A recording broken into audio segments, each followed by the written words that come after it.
Ilang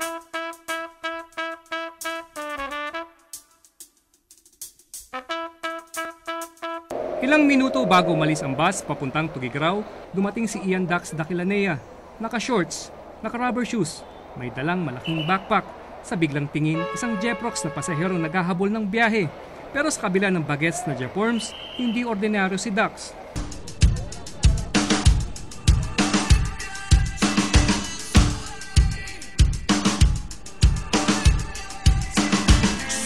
Tatlong taon pa lang sa Navy si Ensign o Teniente Dax nang sumama sa kanila. Ang grupong Magdalo na sumikat nang i-gate crash nila ang Oakwood Residences noong July 2004. Kasama rin siyang nakulong. 4.5 taon siya sa military stockade bago na-release. Kung ordinaryong mandurukot ka sa bus, iwasan mo si Dax, PMA Class 2001. Dati siyang miyembro ng Special Warfare Group o SWAG, ang elite combat unit ng Philippine Navy, ng katumbas ng US Navy SEALs. Kwento ni Dax, bakasyon lang siya ng ilang araw para dalawin ang kanyang pamilya sa Kalinga. Kumbaga, moving on, di ba? Kumbaga, bago na rin yung career ko ngayon. Tsaka, yun nga, mas malaya ako ngayon. Mas na-appreciate ko yung buhay ko ngayon kumpara sa dati. Ang dating Magdalo nagtatrabaho na ngayon sa isang European-based security company. Ang binabantayan niya ngayon, ang mga rich and famous sa isa sa mga pinaka-eksklusibong island resort sa buong mundo. Ayaw nang ikwento ni Dax ang mga pinagdaanan niya. Biro mo naman, mas matagal siyang nakulong kaysa nasa serbisyo. Pagkatapos ng plea bargain at dishonorable dismissal, sabi ni Dax, wala siyang pinanghihinayangan. Everywhere I go, malaman nila na kasama ako doon sa grupo namin. Wala naman ako narinig na negative comments. All positive, all praises, kaya I'm proud. Pero kung si Dax mga mayayamang umiinom ng margarita at nagsasunbathing ang binabantayan, si dating Army Captain Emerson Margate, mga durugista naman ang inaatupag. Ang dating Magdalo na miyembro ng PMA Class 1998, isa ng ahente, hindi ng encyclopedia o ng herbal products, kundi ng PIDEA o Philippine Drug Enforcement Agency. Gaya ni Dax, namimiss din ni Emerson ang pagsusuot ng Army fatigue at combat boots. Yun nga lang, mas madali na raw isuot ang uniforme niya ngayon bilang intelligence officer ng PIDEA. On our part, trained ka kasi na to be flexible. Dapat madali kang mag-adapt sa sa environment mo kasi. May times pa rin na hindi niya pa rin naiiwasan yung pagiging sundalo niya. Minsan sa operation, minsan yung parang gusto niya agad strict talaga pagdating sa operation. Kailangan on time talaga lahat. Sa Region 4A na nakadestino si Margate. Malayong-malayo na ito sa Zamboanga Peninsula na kung saan siya naka-assign nung nasa Elite Army Scout Ranger Unit pa siya.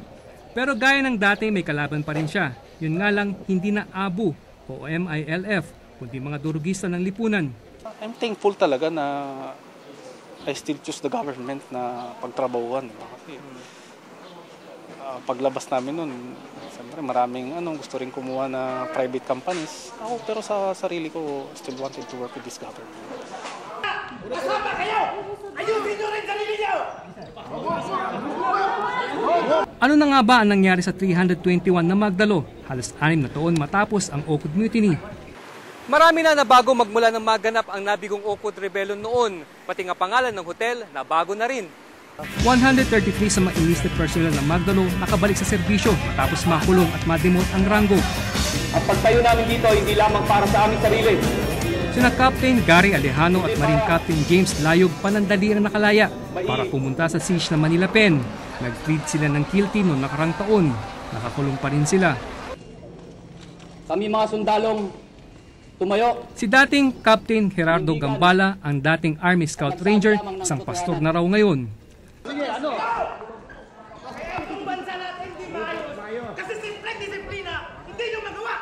Si ex-Army Captain Milo Maestre Campo na isa sa mga bumomba ng sermon sa mga media ng mutiny ay nasa opisina na ng Presidential Advisor on the Peace Process.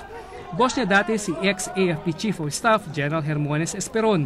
Ang sinasabi namin dito ay hindi nalilimitan. Si Lawrence San Juan at Lieutenant Nathaniel Rabonza ay nasa PIDEA kasama ang 15 pang dating Magdalo.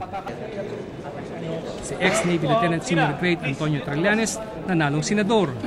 Pero nakakulong pa rin at naka-court martial. Si ex-Marine Captain Nicanor Faildon lang nakakaalam kung nasaan. In short, wanted.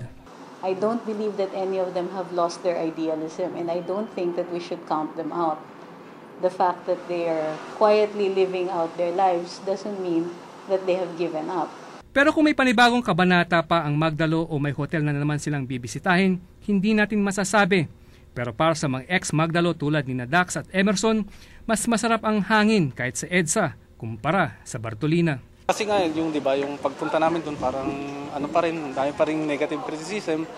Just give us a chance na magtrabaho ulit para makita nila kung paano rin kayo magtrabaho. Okay lang, baka maging general manager naman ako. Or president ng isang company, di ba? So okay lang. Errol Kabatbat po, dokumentado.